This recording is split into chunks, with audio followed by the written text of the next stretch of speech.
In this video, we'll go over the very basics of what perspective is using the simplest version of it to see how we can bring our designs into basic 3D. Make sure you spend 1 hour a day practicing the things you learn here until you can do them all.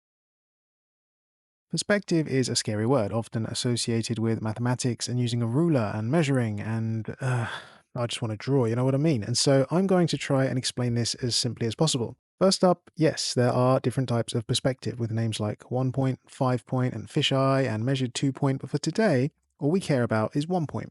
It's a way to convey depth and 3D space and volume of the world around us on a flat 2D surface like paper. That means it's an illusion of 3D space drawn onto 2D space. You likely know that we can describe space in XYZ terms, like a 3D modeler, where X is horizontal, Y is vertical, and Z goes away from or towards us. This is how we can move things around in our world. But paper has no Z-axis. We have to fake it, and that's all perspective is. 1 point is a great starting place because it only manages the Z-axis for us. X and Y remain unchanged relative to your paper, as you will see. That means anything in the X and Y axes just stay flat and square to us. You should be able to draw this on paper now because you can draw straight lines and fire them to a point, so follow along.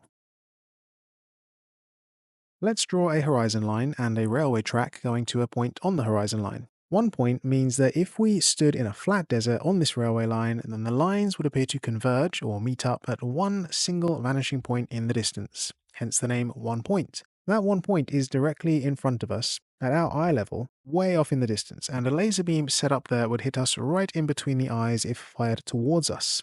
We can even put a little rectangle in there on the railway tracks and slide it along the tracks, understanding that it will get bigger or smaller as it goes further away from us or gets closer to us. You should be able to appreciate how that works because you should have seen it in real life at some point. We've all seen a train leave a station, or people walking towards us in the park or the street, and these real-world effects are what we are trying to replicate here. But imagine this. What would happen if you slide that rectangle down and down and down to the spot between your feet? How would that be represented here on the paper?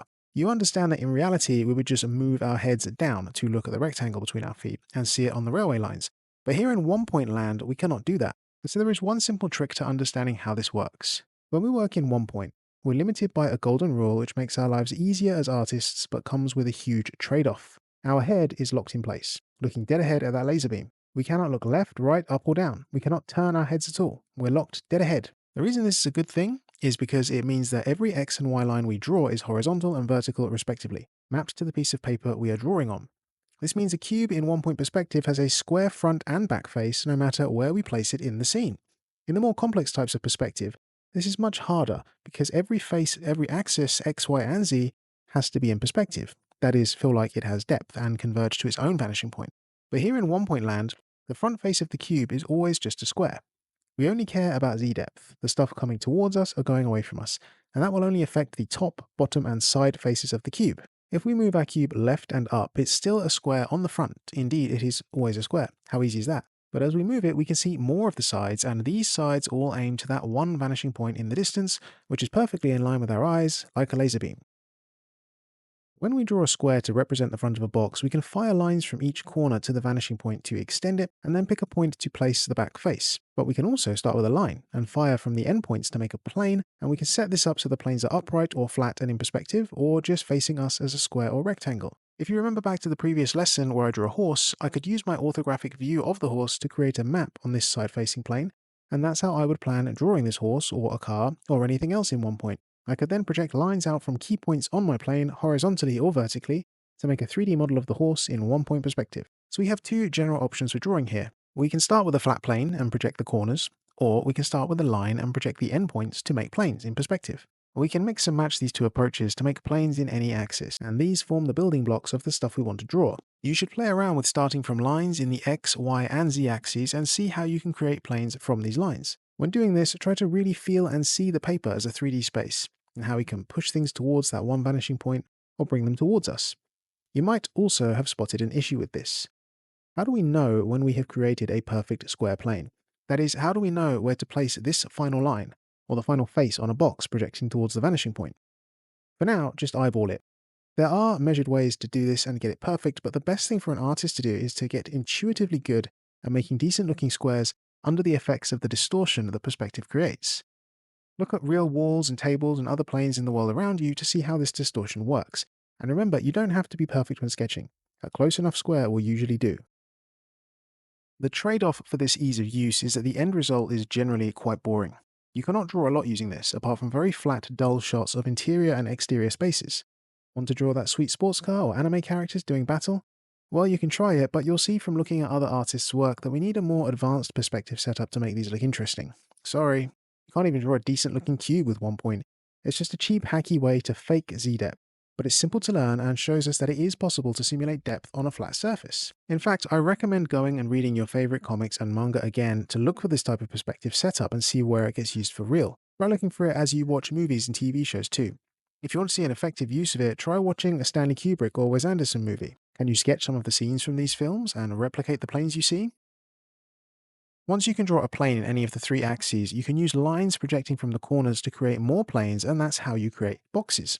All the tricks you know about subdividing and extending squares should also be tested here. You can slice the squares to create all sorts of cool box designs, or cut doors and windows into walls, or make a game of Tetris on the paper. Try and think like a 3D modeler when you do this. You can use lines to extrude a plane to grow it in any axis, and you can also slice it to cut and remove parts using lines. Can you appreciate how the scale of the things we draw directly relate to how far they seem to be from us? We can make the same square look further away or closer by just changing the size of it. See if you can imagine walls, floors, and ceilings and draw those. You can also try and pull vertical and horizontal lines from these planes to make more boxes or planes. This is about as useful as 1 point gets, interior spaces, so I would try to focus on drawing interior spaces once you get the idea here. Try to imagine how you're manipulating a box when you draw these. You're scaling it up, making it massive, and standing inside it. And if you can learn to think in 3D, then it makes it way easier to draw in 3D. And remember, you are never moving your head here. Because you can draw this straight horizontal line and fire lines to a point and draw squares, this is a great time to just draw some squares or triangles and play with how they look, extending back towards that 1 point. Concentrate on drawing lines and flat planes, and if you feel brave, try turning the planes into boxes. But can you see how weird they look when we draw them in certain places on the page? The further we move from the middle of the page, the weirder they look, and we'll look at this issue more in the next video. So to recap, you learned that perspective just means faking depth on paper. The easiest version of this is 1 point perspective, which is simple but boring. We can draw anything in the x and y axes as horizontal and vertical, so the front of a cube will always be square to us wherever we place it on the paper. The z-depth is managed by just extruding back to one single vanishing point, and that 1 point is directly in line with our eye level, right in line with our eyes, and our head is locked in position, making us unable to look around. Make sure you can do the following before moving on to the next video. If the challenge is shown too hard, try holding a box or similar object in front of you and keeping your head perfectly still, and your eyes perfectly locked ahead, and then move it about your field of vision to see how it looks. See if you can draw it. Is it easier to do this with both eyes open or one eye closed? You might also consider building simple cardboard spaces and forms and drawing those at exactly eye level. I used these to help me when I was learning. You can even draw grids on the card surfaces to see the convergence of the lines taking place.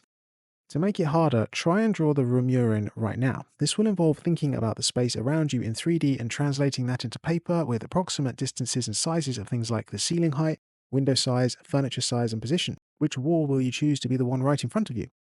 Once you feel comfortable playing with these things and can draw them, we'll cover a few more things worth knowing about 1 point in the next video and use this framework to draw some more. Don't move on until you are confident. If you don't understand what's going on here, spend a few days just repeating it, then continue. Wanting to rush through this is the most common way to fail at it. If using the Anki deck, make notes and add photos of your work so that you can refer back to them and continue your experiments where you left off.